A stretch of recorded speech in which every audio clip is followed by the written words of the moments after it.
Assalomu alaykum aziz kanalimiz kuzatuvchilari. Bugun sizlar bilan bambuzli o'yini haqida ko'rib chiqamiz va bu o'yin qanday o'ynaladi. Birinchi Google'dan bambuzli.com saytiga kiramiz va kirganimizdan keyin eng pastiga tushiradigan bo'lsak Play Games deb chiqadi va biz bu holatda Play Games deb bosamiz va keyin ko'rib turibsizki kirgandan keyin har xil turdagi bizga o'yinlar taqdim etadi. Qaysi birini o'ynaysiz degan holatda va bizda yana boshqacha usulimiz bor, ya'ni o'zimizni mavzumizgami yoki bir o'quvchilarning xohishiga qarab har xil mavzuni tanlab olishimiz mumkin.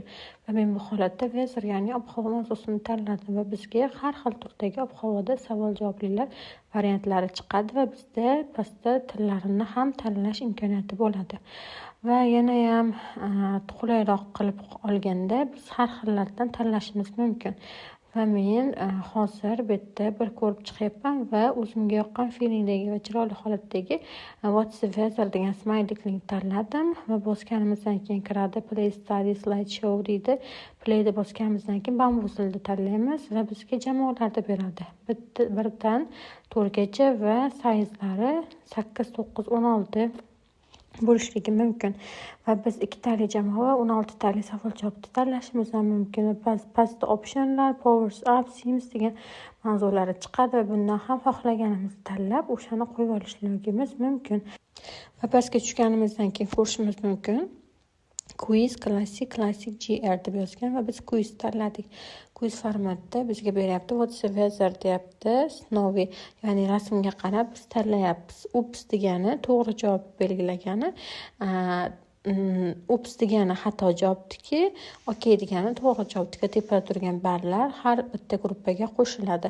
Okey, birinma-ketin savollarda ishlab chiqishimiz mumkin va bunda ko'rib turibsizki 8 ta savoldan bir donagina qoldi va buni ham oxirida ko'ramiz. To'g'ri javob to'g'ri, noto'g'ri noto'g'ri. Va bizda ikkita gruppada 30 va 50 bo'ldi va team 2 yutdi. Hop, bunda review va restart qismida review bo'ladigan bo'lsa, qilgan xatolarimizni bizga tushuntirib beradi. Mana bu yerda bunaqa bo'ladi. Mana ko'ryapsizki, javoblari bilan chiqarib beryapti va bunda check qilib ko'rib olishimiz mumkin. Va Classic GR va bunda ham xuddi shunaqangi bir xil bo'ladi va keyin biz yana tepaga chiqishimiz mumkin. Bizda 3 ta knopka bor edi. Ularni ham tushuntirib o'tdim. Upsda, okeyda va biz 9 tali 3 tali jamoaga ham bo'ldik. Buni ko'rib turibsizlarki, 3 ta jamoada 3 xil nimada berilyapti va ba'zida savollarimizni qaytib qolish holatlari ham bo'lishi mumkin. Bu juda ham qiziq o'yin. Sizlarga barchaga bu o'yinda o'quvchilaringiz bilan yoki bir o'zingiz hamkasblaringiz bilan o'ynashingizni ham tavsiya qilishimiz mumkin. Va bunda til sohasida har xil nimalarga bo'lib ko'rib chiqishingiz mumkin. Barcha tillarda variantlari chiqadi.